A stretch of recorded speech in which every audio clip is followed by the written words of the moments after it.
Oi, gente! Vamos chegando. Sejam todos bem-vindos à live. Vamos chegar aqui, todo mundo. Miguel ligou para a Ariadna e falou: Ai, amiga, cadê você? Falou: Ai, ninguém me chamou. Vamos lá, começando de novo, sejam todos bem-vindos para a nossa live. A Ariadna deve estar entrando por aqui e a gente já vai chamando. Sejam bem-vindos, gente. Uai, amigo, ela fala desse jeito, né? Uai, amigo, ninguém chamou.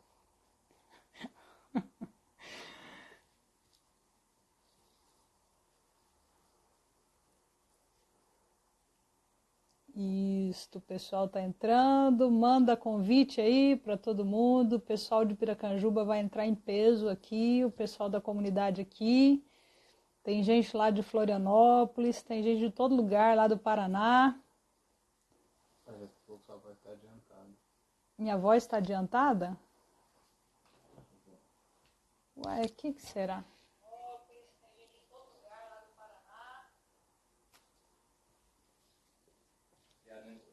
Olha, a Ariadna entrou. Vou te mandar o convite, amiga. Receba. E agora vai.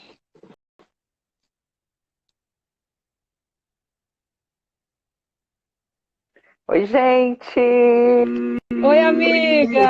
amiga! Toca aí, amiga!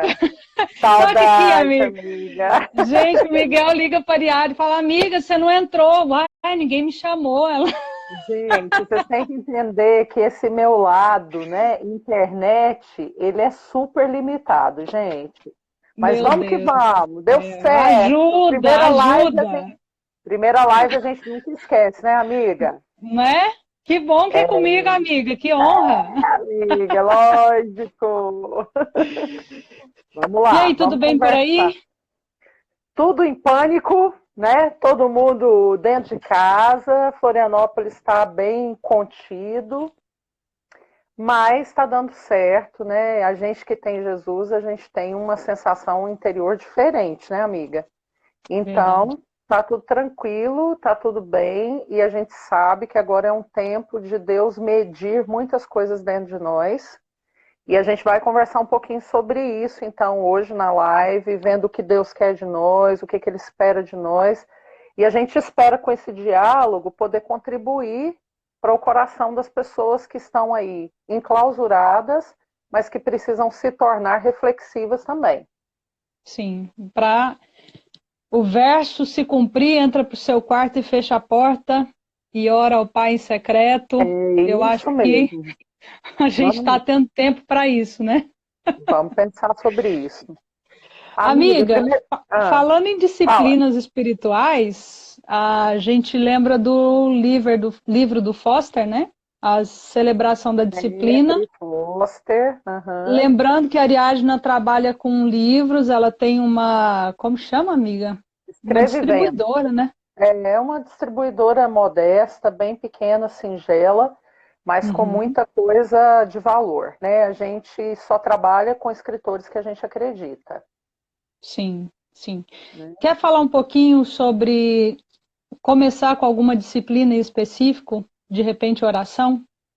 Amiga, eu acho que a gente precisa começar dando um panorama da sociedade que a gente vive hoje, do nosso tempo Uhum. contemporâneo. Então, eu fiz algumas anotações aqui para a gente não se perder nesse diálogo. E Ótimo. uma das coisas que eu queria pontuar já no início desse diálogo é que a gente vive no momento em que a nossa geração é uma geração de muita superficialidade. Então, nós somos pessoas que contentamos com a superfície, a gente é muito ávido na busca de prazer. Nós somos pessoas que buscamos também prazeres e respostas instantâneas, e aí todo esse panorama ele vai gerar um caos. O primeiro caos que é Uhum. resultado desse panorama é que a gente tem poucas pessoas com profundidade e pouquíssimas pessoas com contentamento. Então, as Sim. pessoas estão descontentes sempre e elas estão sempre na superfície da sua relação com o outro, da sua relação consigo mesmo e trazem isso para a sua espiritualidade, né? Uma relação superficial com os três, com a Trindade, a gente chama de os três, né? Os nossos três. E isso nos prejudica demais. Então, o objetivo maior desse diálogo hoje entre nós e as pessoas que estão aí conosco é pensar um pouco mais em como reverter essa situação, como tornar isso diferente no meio de uma geração que caminha quase toda do mesmo jeito. Então, nós começamos pensando que é um chamado para uma contracultura, né, amiga? Sim, com certeza. Tudo é muito rápido, né? Hoje em dia, as pessoas nos ligam e falam: você tem 1 minuto do seu tempo? É isso Porque mesmo. parece que quanto mais atarefado você está, mais importante você parece ser, né? Henry Infelizmente. Nouwen, que é um dos autores que defende demais as práticas espirituais, ele fala que parece que nos dá um certo pedigree mostrar para o outro que a gente sempre está em atividade, que a gente sempre está ocupado. Então alguém liga e a gente fala, olha, estou super ocupado, tem pouquíssimo tempo. Isso parece que confere para nós um ar de autoridade, eu estou sempre em atividade. Então isso é meio complicado. A geração do burnout também, né, amiga? As pessoas É a estão. geração do burnout, exatamente. Mas, amiga, você me fez uma pergunta, que prática espiritual que a gente poderia começar? Eu penso o seguinte, que antes de falar de práticas, nós precisamos falar um pouco sobre o espaço onde essas práticas são desenvolvidas, né? Ótimo, Então, as ótimo. disciplinas espirituais, elas precisam de um lugar onde elas vão crescer, onde elas vão ser cultivadas, onde elas são vividas. A gente vai chamar esse lugar aqui em coro com Nau, em coro com Foster, de espaço vazio. Então, dentro de nós, nós precisamos pensar e avaliar, e eu acho que esse momento que o mundo está vivendo é um momento espetacular para isso. A gente Sim. entrar para dentro de nós, não só para dentro da nossa casa, mas entrando para dentro de nós e avaliando se realmente há esse espaço vazio. Do que se trata o espaço vazio? É esse lugar dentro de nós onde Deus tem espaço para vir, se manifestar, falar e nos deixar maravilhados contemplando Ele. Então, antes de falar de qualquer disciplina, a gente precisa pensar que o espaço vazio ele tem que ser cultivado, e o espaço vazio ele é cultivado de forma individual, espontânea, voluntária, é o lugar do encontro, e sem esse espaço é muito difícil, eu diria impossível, desenvolver qualquer disciplina que a gente vai conversar aqui hoje. Que é onde Deus vai tabernacular com o homem, né? Que É é isso esse aí. novo templo que foi destruído, o templo feito por mãos humanas, e agora ele quer habitar em nós. E esse é o lugar como se fosse o lugar da arca. É esse lugar do tabernacular. Só que tem uma coisa, amiga. Para esse espaço vazio acontecer, para o tabernacular acontecer, nós temos 3 inimigos iminentes contra nós, que é a pressa, o ruído e as multidões. Alguém disse, e eu concordo, que a pressa não é do diabo, a pressa é o diabo. Meu Então, Deus. a gente está vivendo contra esses 3 inimigos aí, do ruído, porque somos seres em atividade frequente e a gente se acostumou ao barulho, né, amiga? Sim, A gente traz o barulho para a nossa espiritualidade.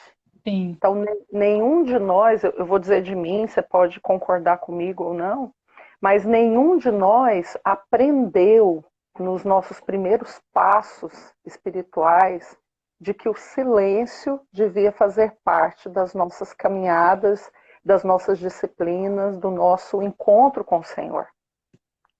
A nossa cultura brasileira já é uma cultura barulhenta. Sim. Né? O brasileiro ele gosta do barulho, ele gosta do movimento. E a gente trouxe isso para a nossa vida espiritualidade, para a nossa espiritualidade. Então dificulta muito a questão do cultivo do espaço vazio. Eu não sei O se barulho você nos distrai, vivenciou né, isso. amiga? É uma distração forte. E Uhum, para muitos se tornou uma distração necessária, né? Eu conheço sim, pessoas, por exemplo, que me dizem que não conseguem ficar num ambiente silencioso. Então, qualquer silêncio que é trago para um ambiente, pessoas assim tentam quebrá-lo. uhum, Ou através de redes sociais, ou colocando um barulho qualquer que possa distrair a gente desse silêncio que às vezes é um incômodo, né? Porque nós não sim. aprendemos o valor do silêncio. A pressa é isso que nós começamos a falar. Queremos resultados rápidos, coisas Até para a vida instantâneas. de oração, às vezes a gente precisa colocar uma música para a gente arrepiar e sentir que a É, presença de Deus está ali. Até é, para o particular, né? Para a nossa vida em secreto com Deus, às vezes a gente leva algumas coisas, né? Para não ficarmos em silêncio com Deus. porque geralmente nós vamos levar para o individual aquilo que a gente retira do coletivo e vice-versa. Aquilo que a Uhum. gente expressa no coletivo é fruto daquilo que nós cultivamos no individual. E isso em todos os âmbitos da nossa vida. Mas como nós estamos falando aqui com foco em espiritualidade, numa vida relacional, então aquilo que eu cultivo no lugar secreto, na nossa vida devocional, no nome que a gente desejar ter, né, o altar pessoal, enfim, na nossa relação com os três, é aquilo que a gente vai expressar quando nós estivermos com o outro, no dois ou Sim, três, na coletividade, né? Agora tem uma coisa forte aí também, amiga, a questão da multidão. Toda sim, a ação de disciplina espiritual, ela convida para a solitude. E o espaço vazio, que é esse lugar do encontro entre o homem e Deus, é um espaço que clama por solitude. Né? A gente pode até lembrar que nós estamos sempre fugindo disso, porque lá no Éden, o nosso pai Adão, e a gente lembra disso em Gênesis 3, quando houve a queda, Deus vem na viração do dia e começa a procurar o homem. E a Bíblia diz que eles se escondem da presença de Deus, né? E o sim, texto diz que Deus os chama, onde é que vocês estão? E eles respondem, nós ouvimos a tua voz no jardim e nos escondemos. A palavra esconder, usada em Gênesis, é exatamente o oposto da palavra buscar. É meu Deus. exatamente o oposto da palavra encontrar, porque a palavra esconder é, num primeiro momento, ocultar, depois ela progride para recuar e depois ela progride para endurecer. Então, eu me escondo, eu recuo ou eu retrocedo naquilo que eu poderia estar cultivando e eu endureço o meu interior. Então, essa síndrome de Adão, do esconder no jardim, é uma síndrome também que tem nos remetido a isso constantemente. E aí a gente Sim. esbarra umas coisas pesadas, porque muitos de nós achamos que é fanatismo esse tipo de espiritualidade, que procura silenciar, que procura estar em solitude, que quer contemplar. Né? Fala assim, isso é desnecessário, ainda mais com tantas motivações visuais, né, auriculares que a gente tem hoje na igreja contemporânea. E ele continua à procura, né, amiga? Ele continua vindo pro Amiga, jardim nos chamar, é, né? e aí o que, que a gente precisa nos quebrar? Que um Deus sem ausência, eu já vou começar a chorar porque isso sempre me quebra, né? Um Deus que não tem crise de identidade, um Deus que não tem necessidade nenhuma, esse Deus nos quer. Só esse fato de sermos queridos por Deus, de sermos desejados por Deus, deveria nos manter com esse espaço vazio em cultivo e nessa busca, como uma busca constante, como uma busca diária. Mas é do nosso coração fugir Isso aconteceu no Éden, mais tarde isso vai acontecer quando Deus manifesta-se ao povo no deserto. Moisés tem uma experiência relacional muito intensa com o Senhor, ao ponto de Êxodo 33 afirmar que Deus falava com Moisés face a face, como quem fala ao seu amigo. Estou lendo aqui Êxodo 33, 11. Mas o povo temeu esse nível relacional. O povo olha para essa realidade, volta para Moisés e fala assim: fala você conosco. Ouça ao Senhor e depois você vem e transmite para nós o que você ouviu. A gente estava vivendo ali, estava sendo criado ali o dogma do mediador, que é outra coisa que nós trazemos muito forte, né? É mais fácil ir a uma pessoa que eu posso tocar, fisicamente falando, que eu posso olhar ao meu semelhante e pedir para ele, seja a voz de Deus para mim, do que cultivar um espaço vazio que às vezes é desconfortável. Cultivar esse espaço significa que você vai ter que voltar à prática do silêncio ou começar a praticar, que você vai ter que viver em solitude, que você vai ter que olhar para as Escrituras como um centro, como um padrão de conduta e encontrar Jesus no meio da narrativa, encontrar Jesus em meio à letra, né? Então é mais fácil que alguém faça isso por mim do que eu tenha esse desconforto, esse mal-estar de praticar isso, sabendo que nos primeiros momentos vão ser momentos muito difíceis, porque eu vou ter que calar tudo dentro de mim. Então a gente olha para isso, mas aí a gente se lembra que Jesus vem, abre um caminho, Hebreus 10 vai falar sobre isso, um caminho novo, vivo, e esse caminho nos faz entrar com coragem, com intrepidez, com ousadia, confiança nesse lugar relacional. Exatamente, amiga. É isso aí. Deus. É que a nossa geração, ela meio que voltou para o templo feito de mãos, né? Então, ir para a igreja domingo e ouvir o pastor e orar naquele domingo não vai ser mais suficiente, amigo. Deus está mostrando que esse nível de relacionamento não vai ser suficiente. E as pessoas, nessa crise, às vezes elas param para se perceber e descobrem que elas não sabem nada da palavra, elas não sabem que texto está se cumprindo nesses dias, elas não sabem o que o coração de Deus está pensando sobre os dias que a gente está vivendo, né? Porque elas estão apenas fundamentadas nas estruturas humanas e não na pessoalidade, né? Na vida com Deus. Apartai-vos de mim, porque eu nunca vos conheci. Isso é duro de se ouvir para um povo que fez tanta coisa. Agora, o mais vergonhoso para nós é que nós precisamos de momentos caóticos para enxergar o nosso interior, né? Então, eu sempre estou traçando um paralelo entre o que o mundo está vivendo agora e o que a igreja sofredora vive durante toda a sua história, né? Para eles é um inimigo a mais, né? Mas que eles estão sempre sentenciados à morte por causa do rei e do reino, exatamente. Então isso também mostra para nós, amiga, o quanto nós estamos despreparados para o retorno do Filho, né? Porque esse vírus, essa pandemia, ela é uma porcentagem diminuta daquilo que as Escrituras apontam para nós que serão o cenário que precedem o retorno de Jesus, né?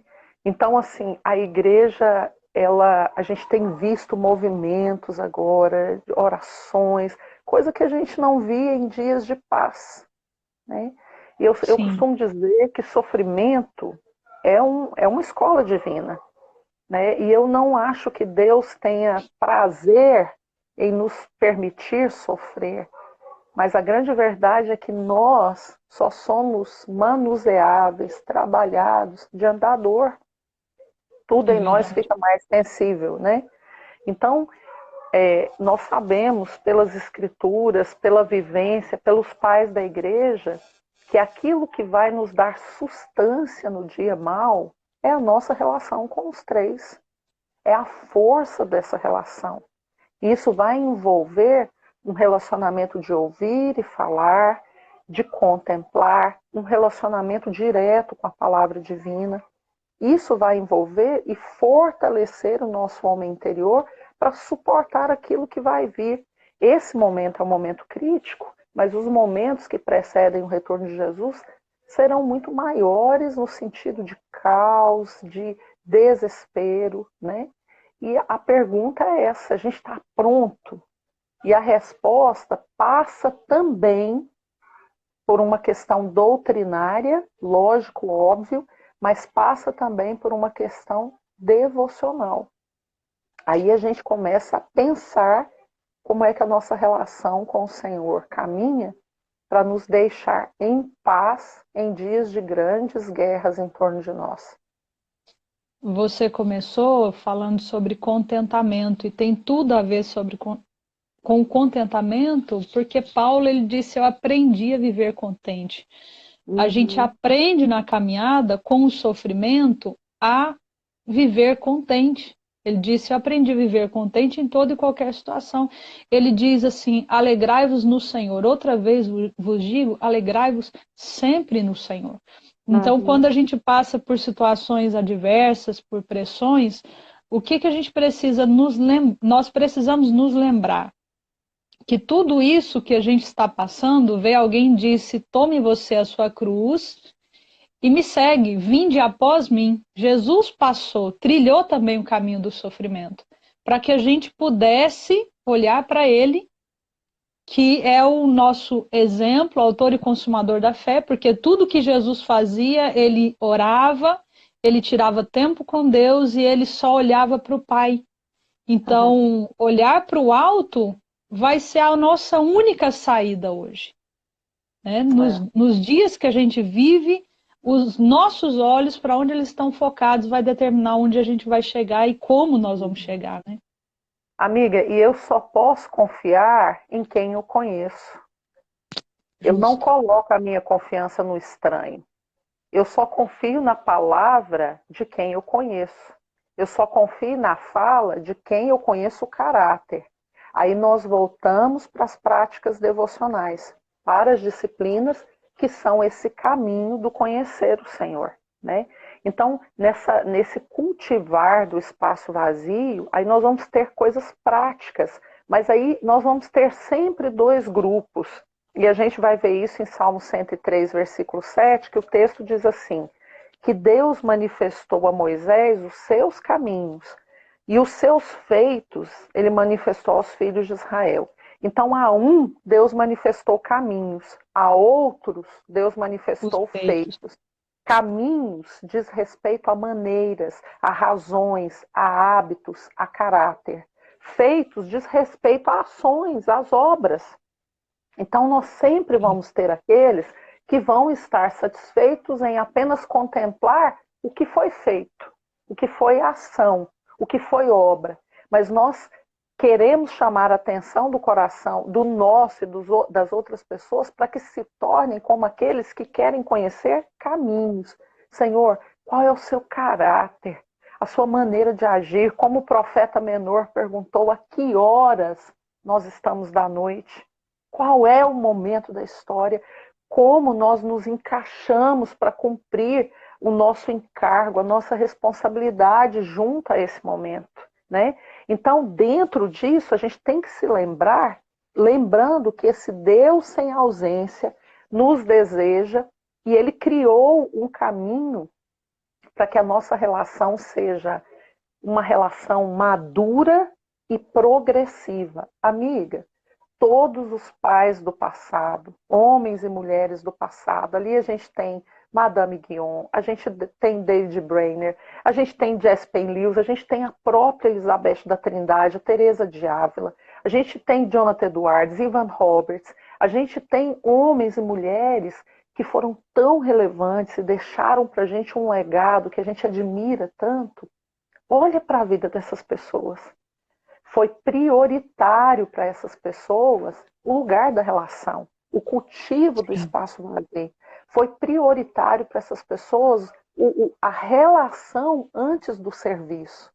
Hoje eu me lembrei muito daquele texto de Marcos, capítulo 3, até deixei marcado aqui, versículo 13, quando Jesus vai fazer a escolha dos discípulos, então ele sobe ao monte, ele vai se relacionar com o Pai, e depois disso é que ele chama os que ele mesmo quis e vieram para junto dele.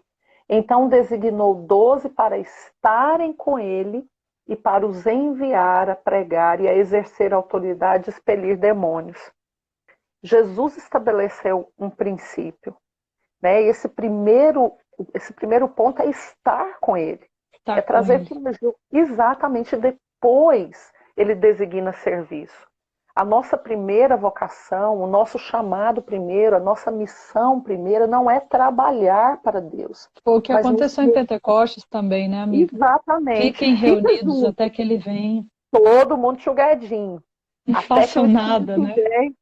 E, então, essa primeira vocação, que não é o serviço, que é uma vocação relacional, é esse primeiro chamado para estar com ele, junto dele, é que vai promover um serviço eficaz. Porque quando eu encosto a cabeça no coração do meu Cristo, eu sinto quais são as aflições. Eu sinto a diferença de importante e urgente. Eu sinto Sim. qual é o encargo que cabe a mim e qual é o encargo que cabe ao outro. Então, a partir da relação, eu avanço para um serviço de excelência, né? E aí, dentro desse processo do espaço vazio, eu queria trazer para a gente aqui 3 aspectos devocionais, né? Foster vai citar muitos outros, mas eu queria trazer 3 principais aspectos, que é a solitude, o silêncio e, como fruto da solitude e o silêncio, a contemplação, né? Então, falando de solitude, primeiro o medo a ser vencido, o medo do abandono. Desde o bebezinho sozinho no berço, que ergue o braço para a mãe e começa a chorar porque quer pessoas perto, até o homem de negócio trancado no seu escritório riquíssimo, mas que se sente profundamente só e quer companhia, todos nós somos atacados pelo medo do abandono, né? Só que solitude é diferente de solidão. Solidão é provocado por circunstâncias que às vezes a gente não tem controle. A solitude é uma decisão voluntária de afastar-me de tudo que me distrai para estar com os 3, né? Então, Nouwen vai dizer, e eu concordo, que a solidão é o vazio do lado de dentro, mas a solitude é o interior preenchido. Tem uma grande diferença nisso, né, amiga? Lindo, né? Muito Gostei, vou lindo, anotar. muito lindo. Lindo e sedutor, né? No bom sentido, né? Sim. A prática da solitude é uma prática que não foi inventada pelos homens do passado. Você vai ver Jesus passando 40 dias no deserto sozinho, você vai ver ele passando uma noite inteira no deserto antes de escolher os 12. Quando ele sabe da morte de João Batista, ele se retira para um lugar deserto. Depois da multiplicação dos pães, ele sobe sozinho para um monte. Enquanto ele se preparava para o ato de maior graça, a explícita graça de Deus, que era a cruz, ele vai para a solitude do Getsêmani, né? Então, o que eu gosto disso é que Deus ama a solitude e expressou isso através do Cristo. Eu acho isso Sim. fantástico, né?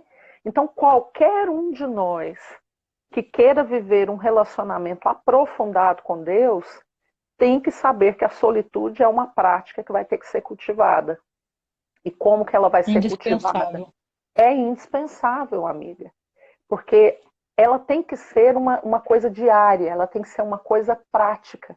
Então, o que é isso de forma explícita? É separar tempo do seu dia, das suas 24 horas, para estar com ele, abdicando de todas as suas distrações, né? Quando em Mateus 6, Jesus está falando aquilo que você começou dizendo, né? entra no quarto, não é que ele estava criando uma geografia, dizendo é só no quarto que é funcional, né? Não, ele estava dizendo é necessário um lugar onde você vai estar só. Então fecha a porta, abre mão, abstenha-se de tudo que te distrai, de tudo que rouba, que furta a sua atenção. Abre mão disso. Entra no quarto, fecha a porta e conversa com o pai em secreto. E fechar para coisas legítimas, né, amiga? Coisas Para que coisas são legítimas. legítimas para nós, mas que é essencial a gente deixar do lado de fora para ficar sós com Deus, né? É por Ah, isso que o espaço é vazio, amiga. Tem que ser nada. sim, sim. Né? E esse lugar, ele tem o tamanho de Deus. Nada preenche esse lugar, né? Nada Não, tem não. o poder de preencher esse buraco, digamos assim, esse lugar que só cabe Deus. Eu vou um Quando pouquinho a mais gente vê. longe. Pode falar. Pode falar. Eu vou um pouquinho mais longe. Além de não preencher, nada satisfaz.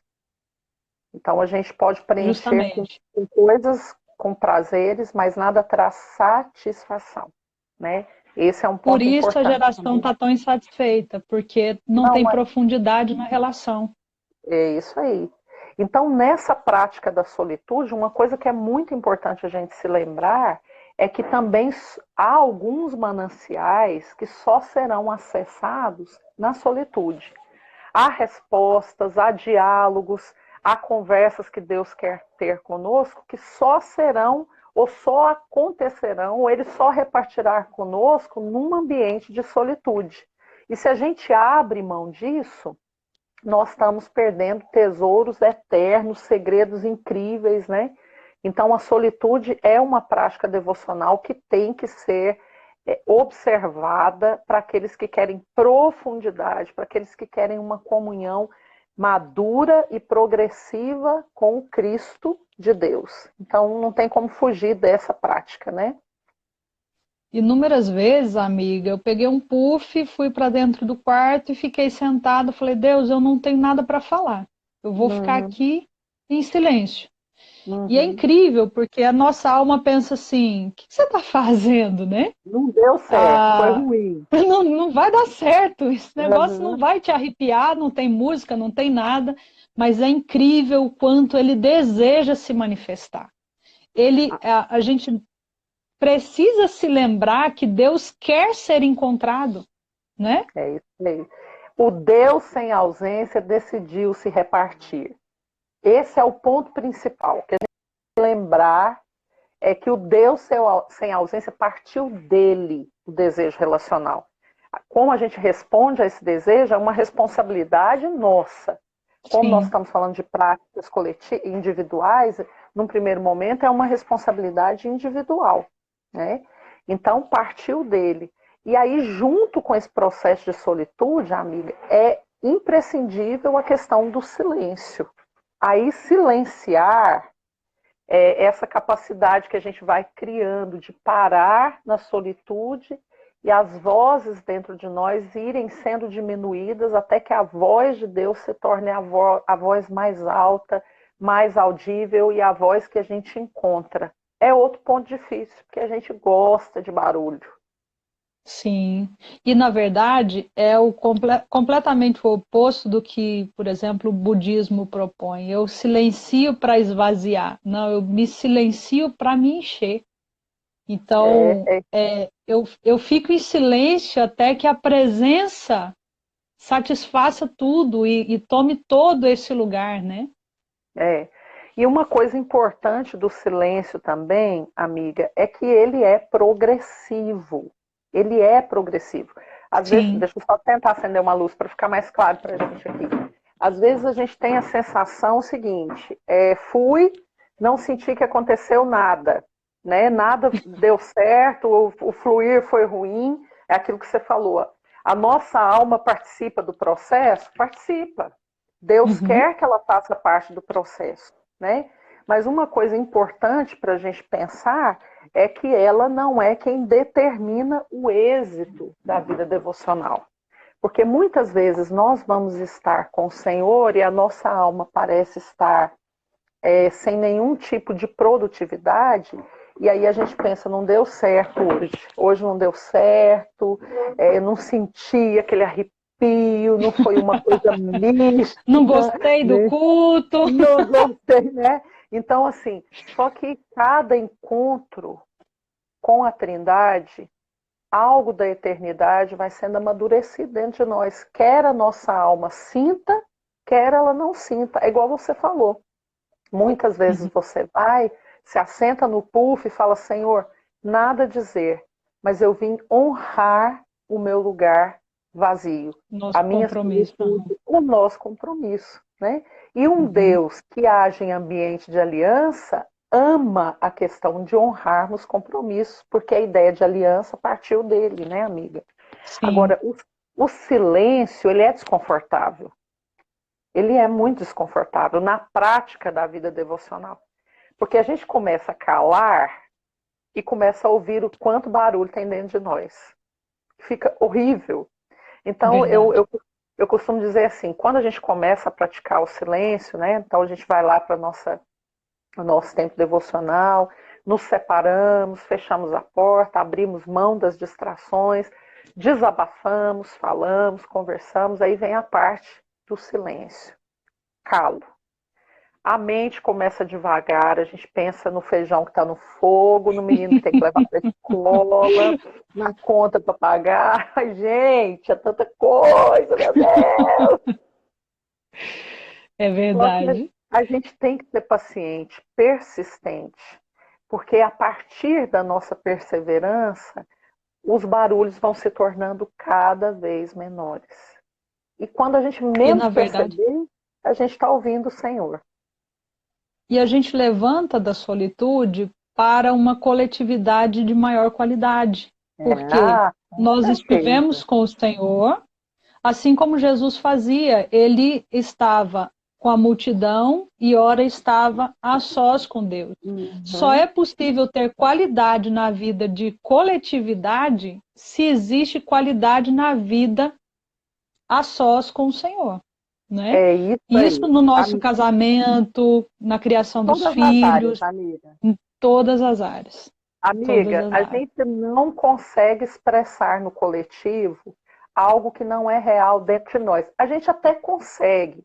Então, vou mudar a frase. A gente não consegue manter algo que não é verdadeiro dentro de nós. Então, eu só dou aquilo que eu tenho. Né? Eu não consigo... até fariseu ficava rodeando Jesus, porque ele tinha tanta autoridade no que ele falava, que eles não te quero, mas não te largo. Eu quero que você morra, mas estou aqui enquanto você estiver vivo, né? Então, assim, quando a gente olha para essa questão do silêncio, tem um texto que me deixa estarrecida, que está em Salmo 37, eu gosto muito de ler esse texto para mim mesma, porque ele sempre me choca, porque é um salmo que trata de um convite para uma entrega absoluta a Deus, né? Descansa no Senhor, espera nele, confia nele de todo o coração, mas quando o salmista diz no versículo 7, descansa no Senhor e espera nele, quando eu fui estudar esse texto, quando eu fui perceber esse texto, eu fiquei chocada.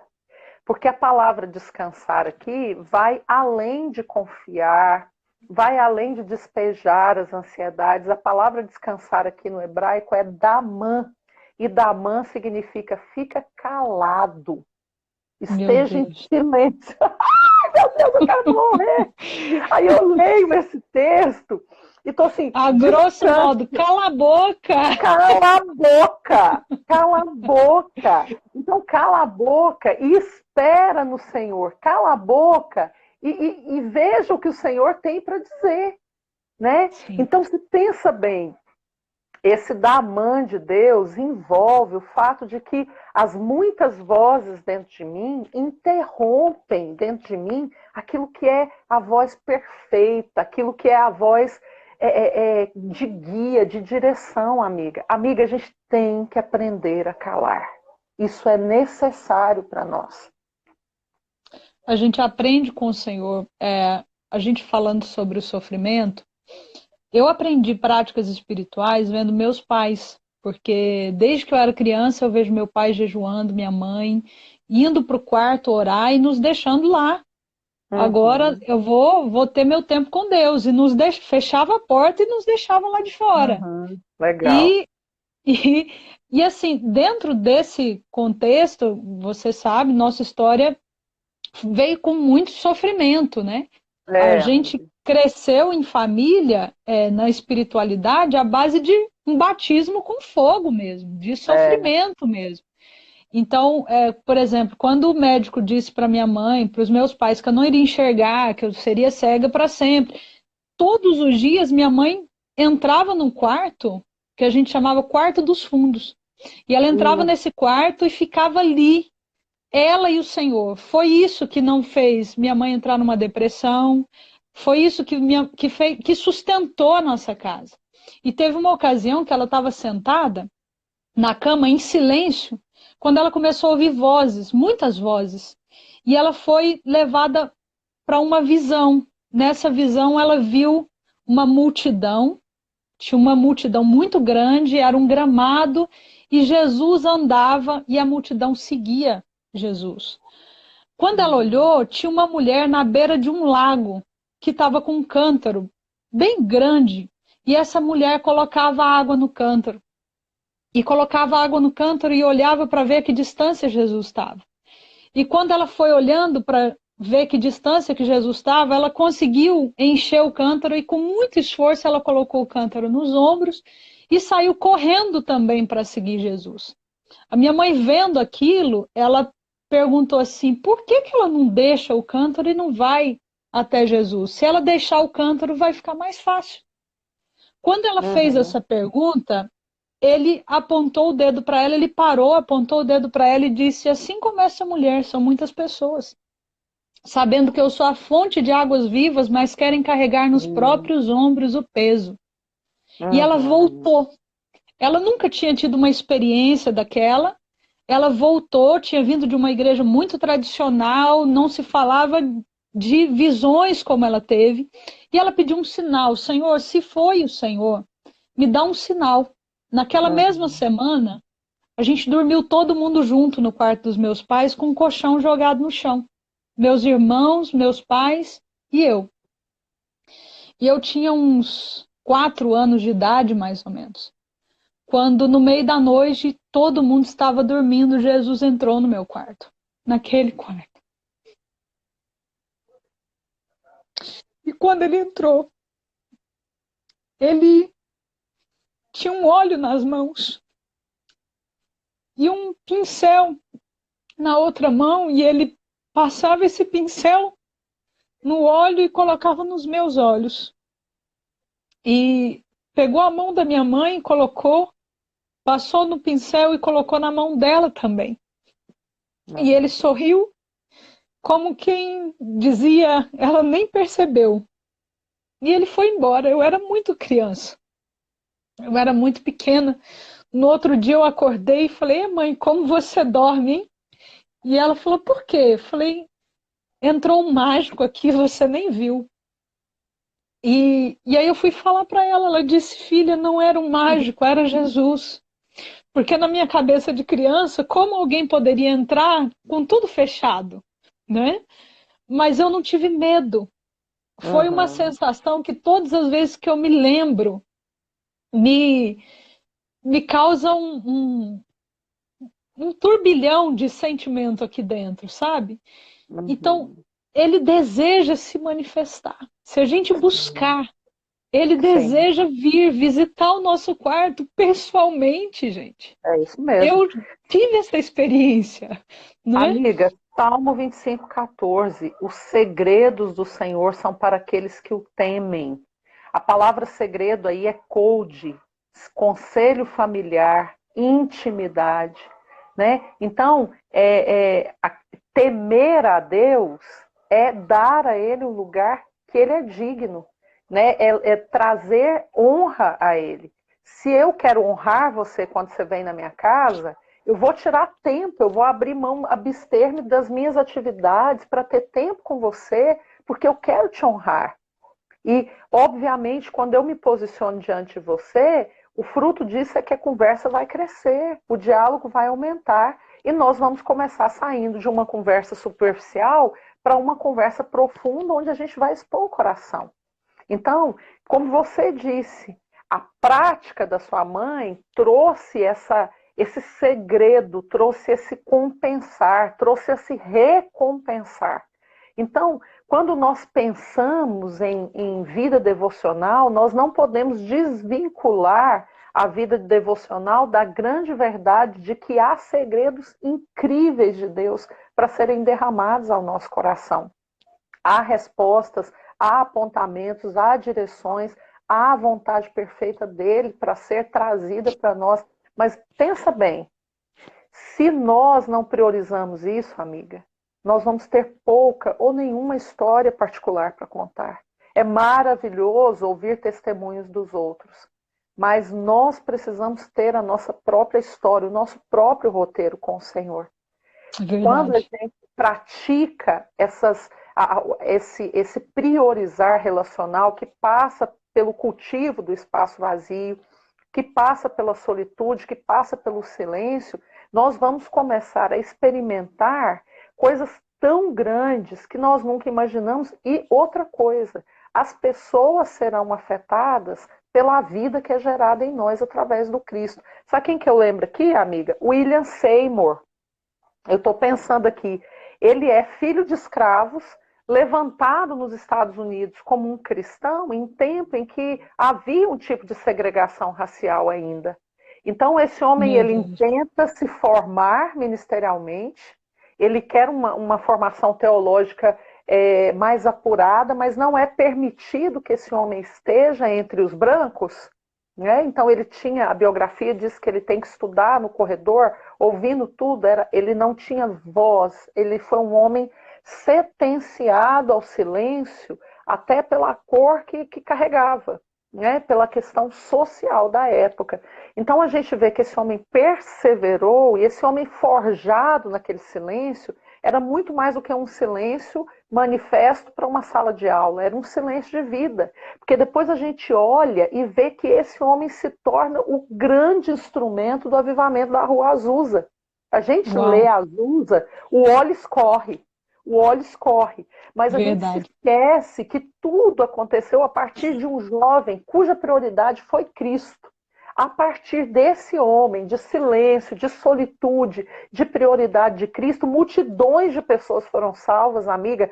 Curas físicas aconteciam de forma extraordinária. Cristãos eram cheios do Espírito Santo e foram espalhados no mundo afora com a mensagem de Cristo.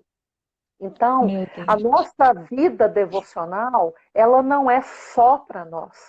Assim como você foi afetada pela experiência devocional da sua mãe, e a gente que caminha com vocês sabe o que nós podemos te chamar de milagre, de grande milagre, né?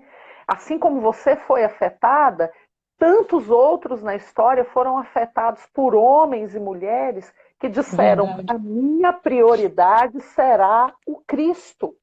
Então, se a gente quer viver essa vida que não é negociável, que não é extraída do homem mesmo, mas que vem do Cristo, porque o Cristo é a própria vida, nós precisamos priorizar tempo diário na prática do silêncio, na prática da solitude. Então, estabeleça um lugar na sua casa, no local de trabalho, agora, principalmente, na sua casa, onde você vai poder ficar em silêncio, né? Aproveite as pequenas solitudes.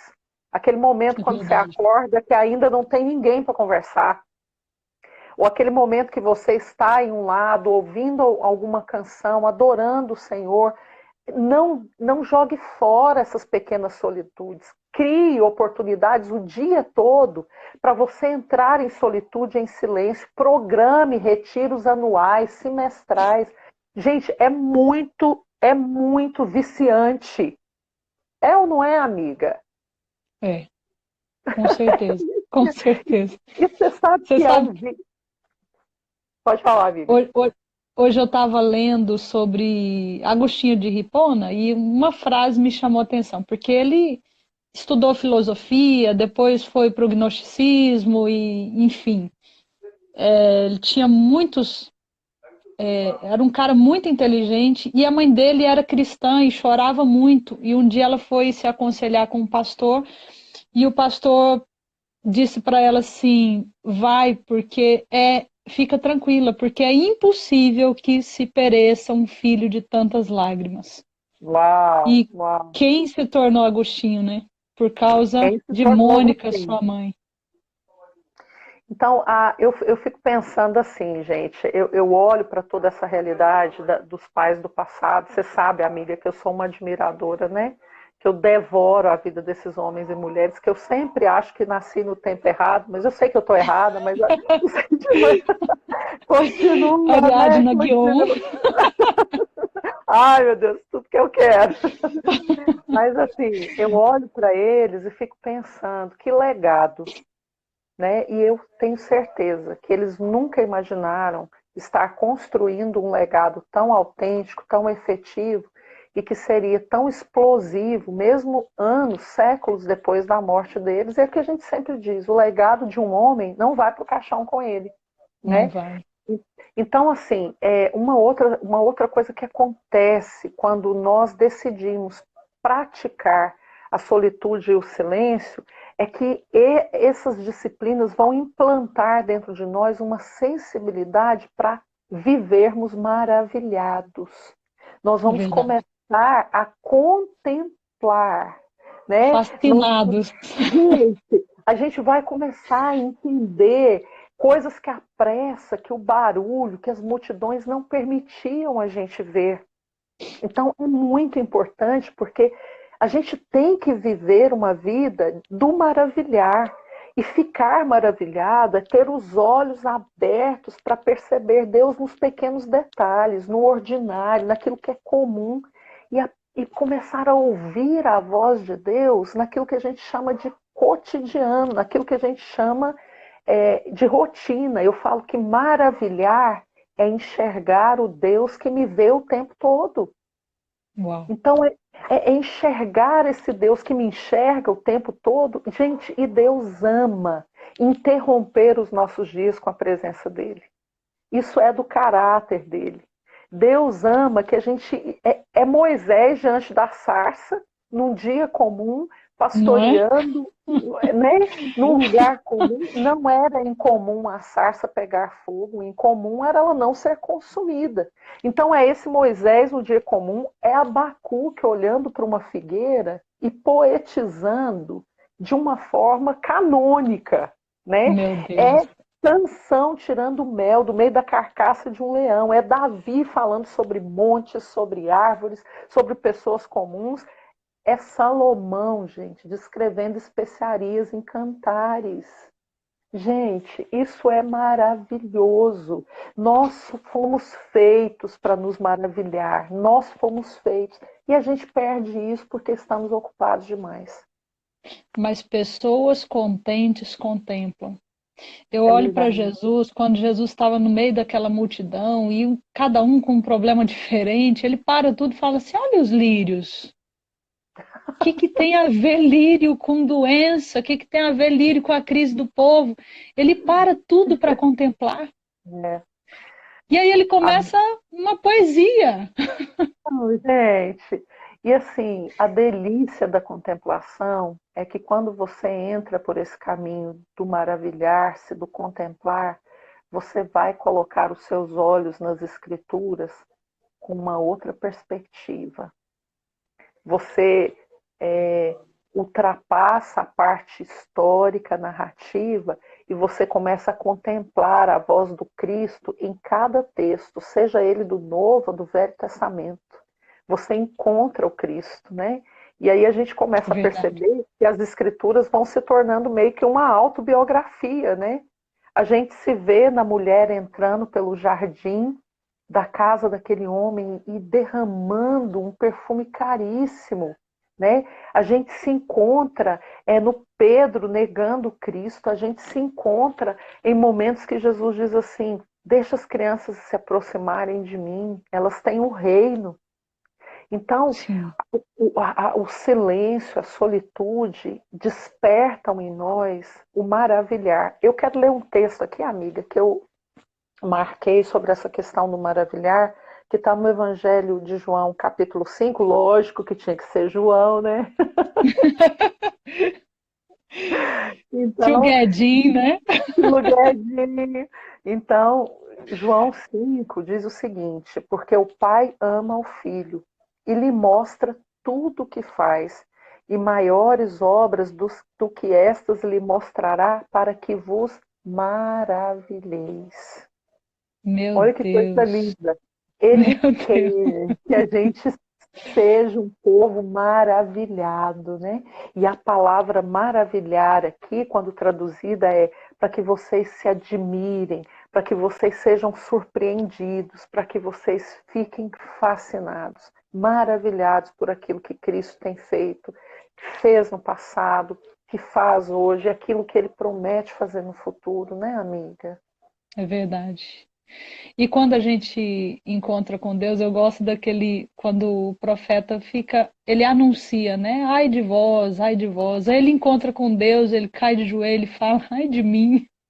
Eu acho que, eu acho que esse encontro com Deus, ele é tão necessário, porque a Sim, gente olha para nós e, como o salmista diz, sonda-me, ó Deus, vê se há em mim algum caminho mau, né? é isso É o mesmo. alinhar do nosso coração com o coração de Deus, isso é tão importante. Quando Pedro, tomado pelo Espírito, diz: Tu és o Cristo, Jesus, na hora, diz para ele: Você é Pedro. Porque quando a gente descobre quem é Deus, a gente descobre para que nascemos. É isso A aí, gente amiga. descobre qual o nosso propósito de vida, né? Amiga, quando a E gente está pensando em destinos, né, como é que eu vou saber qual é o meu destino em Deus? Aquilo que eu fui criado para, aquilo que eu não posso enviar substitutos.